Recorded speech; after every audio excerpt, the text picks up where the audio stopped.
6 de la mañana y nos metemos en lo que es la gira presidencial por los Estados Unidos, Darío. Sí, Nacho, porque ayer, como resultado de algunas negociaciones entre la Argentina y el Reino Unido, se resolvió el regreso de los vuelos comerciales privados a las Islas Malvinas. Tenemos que recordar lo siguiente.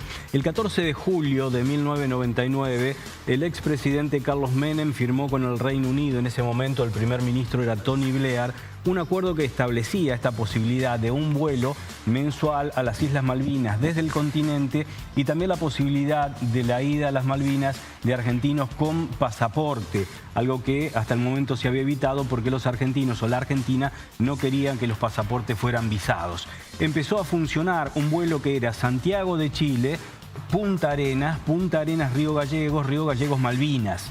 Esto después fue reemplazado por un vuelo que partía de San Pablo, escala en Córdoba e Islas Malvinas. Bueno, esto lógicamente acentúa la conectividad. De alguna manera había sido bien recibido por los isleños, que hasta el momento estaban recibiendo prácticamente toda la mercadería fresca proveniente de Chile, y esto abría inclusive alguna pequeña veta comercial. Durante la pandemia, el Reino Unido, celoso por las cuestiones vinculadas con el COVID, suspendieron el vuelo desde San Pablo hasta las Islas Malvinas, y posteriormente fue Alberto Fernández, tras la pandemia y la cuarentena, a través del canciller Santiago Cafiero, el que determinó que esos vuelos no se hicieran más, tratando de endurecer la posición argentina para con el Reino Unido. Ahora, en las reuniones celebradas en Nueva York entre la canciller Diana Mondino y su par David Lammy, se estableció esta alternativa, que van a volver los vuelos, van a volver las posibilidades de los vuelos humanitarios. Se va a tratar de que 357 familiares viajen a las Islas Malvinas antes que termine el 2024, y también se va a retomar lo que tiene que ver con la identificación de 4 o 5 cadáveres NN que están enterrados en el cementerio de Darwin. Bueno, lógicamente es una buena noticia, es algo que sorprendió de alguna manera, porque el presidente Javier Milei no tiene demasiada simpatía por el gobierno del laborista Keir Starmer. Entonces se ha tomado esto como una buena señal que podría redundar en otras cosas. Estas otras cosas tienen que ver con la preservación de todo lo que está vinculado a los recursos itícolas en el Atlántico Sur, tareas conjuntas eventualmente de patrullajes, y también cosas que hacen a los países, en este caso integrantes de la OTAN. Recordemos que Argentina es parte, miembro de la OTAN, fue incorporada durante el gobierno de Carlos Menem, y entonces habrá tareas conjuntas que empezarán a desarrollarse a partir de este acuerdo. Mientras la canciller Diana Mondino y su par, ¿no?, británico, sellaban este acuerdo para que vuelvan los vuelos desde el continente a Malvinas, le daba las últimas puntadas a su discurso el presidente Javier Milei. Discurso, estamos hablando, que iba a dar en horas nada más ante la Asamblea Anual de las Naciones Unidas. El mensaje fue muy duro, y más o menos algo así decía Javier Milei ante los presidentes que lo escuchaban, que, bueno, por una cortesía del presidente Bukele, no debió hablar Milei detrás de Lula da Silva, con quien tiene una pésima relación. Esto decía Milei ayer en Naciones Unidas. En simultáneo, una incapacidad total de responder al flagelo del terrorismo. En el plano económico, se han promovido políticas colectivistas que atentan contra a los verdaderos conflictos globales, como ha sido la aberración y aberrante invasión rusa a Ucrania, que ya le ha costado la vida a más de 300.000 personas, dejando un tendal de más de 1 millón de heridos en el proceso. Garantizando la igualdad ante la ley y defendiendo el derecho a la vida, a la libertad y a la propiedad de los individuos. Ha sido precisamente la adopción de esa agenda de cooperación de los Estados-nación ha sido abandonado.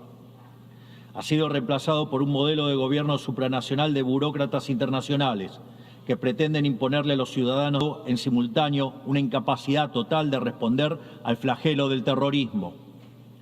En el plano económico, se han promovido políticas colectivistas que atentan contra a los verdaderos conflictos globales, como ha sido la aberración y aberrante invasión rusa a Ucrania, que ya le ha costado la vida a más de 300.000 personas, dejando un tendal de más de 1 millón de heridos en el proceso. Garantizando la igualdad ante la ley y defendiendo el derecho a la vida, a la libertad y a la propiedad de los individuos.